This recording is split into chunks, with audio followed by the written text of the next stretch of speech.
Un duel entre pilotes, une trajectoire coupée et le chaos absolu. Nous sommes le 11 juin 1955.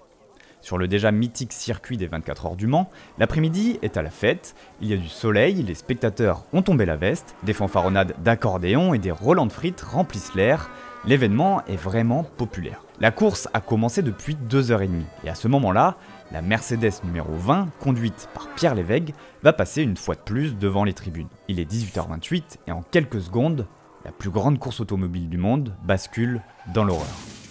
La voiture s'envole, se désintègre et les débris sont propulsés dans la foule compacte massée devant les stands. Le circuit des 24 heures du Mans devient le théâtre de la pire catastrophe de l'histoire du sport automobile. Aujourd'hui, dans cette vidéo, on prend le temps de revenir sur ce qui s'est passé il y a maintenant 70 ans. Alors je me suis plongé dans les archives de Ouest France, on a ressorti les journaux de l'époque pour que vous puissiez vous rendre compte de l'ampleur de cette catastrophe, comprendre comment cela a pu se produire, mais aussi découvrir l'impact énorme de cet accident dans l'histoire du sport automobile. Alors, avant de revenir en détail sur cet accident, il est important de comprendre ce que sont les 24 heures du Mans. Il s'agit d'une des courses automobiles d'endurance les plus mythiques au monde. Comme son nom l'indique, ça se passe au Mans, dans le département de la Sarthe, et la course dure 24 heures non-stop. Aujourd'hui, elle a un rayonnement international et accueille chaque année des centaines de milliers de spectateurs. La course a, au fil des années, inspiré des courses similaires partout dans le monde et popularisé le format des 24 heures, notamment les 24 heures de Daytona aux États-Unis ou encore les 24 heures de Nürburgring en Allemagne. Alors les origines de cette course remontent dans les années 1920, juste après la Première Guerre mondiale. L'Automobile Club de l'Ouest, également appelé l'ACO, souhaite encourager l'essor de l'automobile. Elle se dit donc qu'en créant une course, elle pourrait contribuer à l'évolution du progrès technique. La première édition est donc créée en 1923, avant tout pour étudier l'aérodynamisme, les freins et les innovations techniques. Pour l'anecdote, l'allure moyenne des gagnants cette année-là était de 92 km/h. Interrompue pendant la Seconde Guerre mondiale, la course reprend qu'en 1949. D'importants travaux ont été nécessaires pour réparer les dégâts occasionnés par les bombardements. Les bolides, eux, sont de plus en plus rapides. Les organisateurs multiplient donc les mesures de sécurité. À la tête de l'ACO, le président Jean-Marie Lelièvre est en poste depuis 4 ans et se montre confiant. Lorsqu'est donné le départ de la course, le 11 juin 1955, c'est la pleine euphorie. La guerre, côté public, on veut l'oublier. Côté piste, c'est un peu différent. C'est un bras de fer à 3 qui s'engage entre Mercedes, Ferrari et Jaguar. On n'est pas très loin des rivalités de la guerre. Chaque constructeur, sous la bannière de son pays, cherche à imposer sa puissance à l'autre. Sur le bitume du Mans, on retrouve les Italiens, les Allemands, les Anglais et les Français. Et c'est bien par le sport automobile et non plus les armes d'hier que les pays européens vont s'affronter sur le circuit du Mans. Les bolides sont au rendez-vous. Le top départ est donné à 16h. Les pilotes se précipitent vers leur voiture. Les favoris de la course sont Juan Manuel Fangio avec sa Mercedes numéro 19 et Mike Hawthorne au volant de la Jaguar numéro 6. Le duel attendu entre les Jaguars et les Mercedes tient toutes ses promesses. Mike Hawthorne mène la course, suivi de très près par Fangio. Ils ont déjà des tours d'avance sur d'autres pilotes et à la fin du 35e tour, ils reviennent sur Lance McLean et sur Pierre Lévesque. Hawthorne les dépasse, mais il sait qu'il doit s'arrêter juste après pour ravitailler. Fangio, lui, est toujours dans son rétro. Nous sommes dans le dernier virage, à l'entrée de la ligne droite des stands.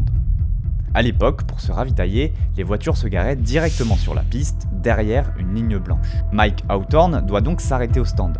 Il freine brusquement et se rabat juste après avoir doublé McLean. À ce moment-là, il soutient avoir levé le bras pour signaler sa manœuvre. McLean, surpris, se déporte sur la gauche pour éviter une collision, surprenant à son tour Pierre Lévesque qui le suit de près. À partir de ce moment-là, tout va beaucoup trop vite.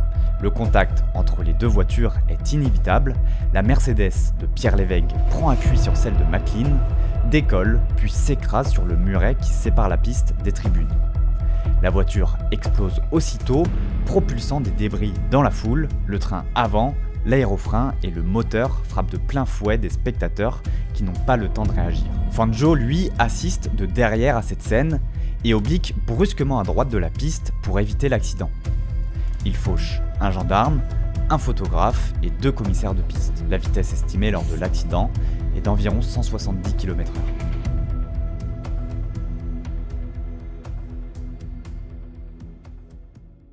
Le pilote Lévesque est tué sur le coup, tout comme 70 personnes du public. On verra que le bilan s'alourdira par la suite. Quant aux autres pilotes impliqués dans l'accident, ils s'en sortent indemnes. Juste après le terrible drame, une énorme organisation a permis d'évacuer en moins d'1 heure tous les blessés. Les corps des personnes décédées ont été enlevés, des corps décapités, des membres arrachés. Il faudra un sacré courage aux sauveteurs improvisés pour agir vite. Pourtant, l'ACO décide de poursuivre la course.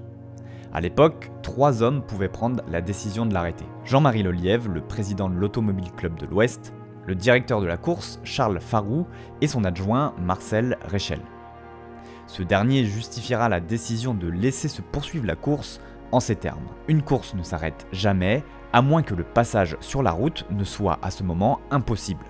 Ce n'était pas le cas et le système de signalisation prévoit d'ailleurs le ralentissement obligatoire des concurrents signalés par des drapeaux jaunes agités par les commissaires sur la piste. Les dirigeants estiment qu'à ce moment-là, une annulation de la course et une évacuation de 250 000 personnes ne ferait qu'ajouter un mouvement de panique avec des effets dévastateurs. La course continue donc. Mercedes décide tout de même de se retirer quelques heures après le drame, mais chez Jaguar, on entend bien continuer et remporter une victoire désormais annoncée. Le lendemain, à l'issue des 24 heures de course, c'est Mike Hawthorne, Jaguar numéro 6, qui passera la ligne en vainqueur. Il n'y aura cependant pas de remise de coupe en hommage aux victimes de l'accident de la veille. Il fut difficile, devant l'énormité du drame, de connaître rapidement le nombre des victimes de l'accident. Le travail de la préfecture permit dès le soir du drame un premier bilan provisoire à 72 morts et 100 blessés. Pendant tout le week-end de l'accident, les premiers chiffres évoqués à l'époque par les journaux seront contradictoires. Quand bien même cela paraît incroyable, il faut se remettre dans le contexte des années 50.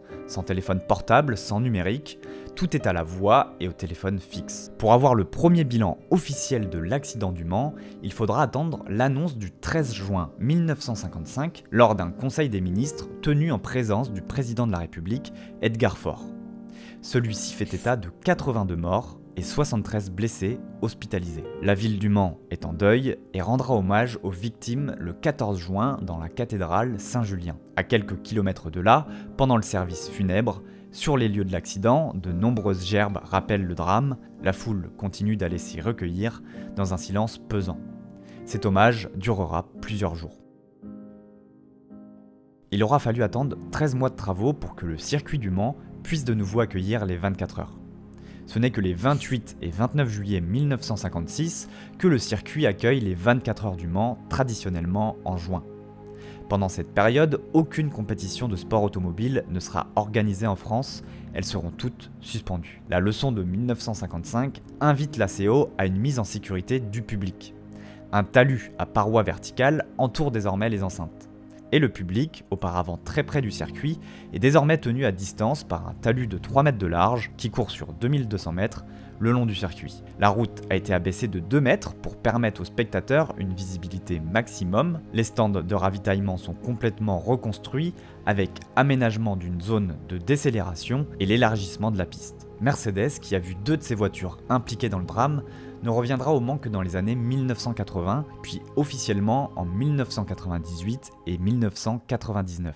Ayant également quitté le championnat du monde de Formule 1 en 1955 pour les mêmes raisons, Mercedes n'y revient en tant qu'écurie qu'en 2010. À la suite de cet accident, la réglementation changera également. Désormais, en cas d'accident impliquant le public, le préfet ou le procureur de la République sont à même d'interrompre la compétition et d'en donner l'ordre au directeur de course qui doit s'exécuter immédiatement. L'impératif de sécurité s'impose désormais plus que jamais. Aujourd'hui, le dispositif de sécurité déployé par l'ACO pour une compétition des 24 heures du Mans est impressionnant. 1800 commissaires sont déployés et 200 autres personnes sont liées à la sécurité en général. Le rôle des commissaires est de veiller à la sécurité des pilotes grâce à de la signalisation. On les retrouve sur la piste, dans les stands, ils sont partout. Alors bien sûr, rien ne pourra empêcher le risque zéro.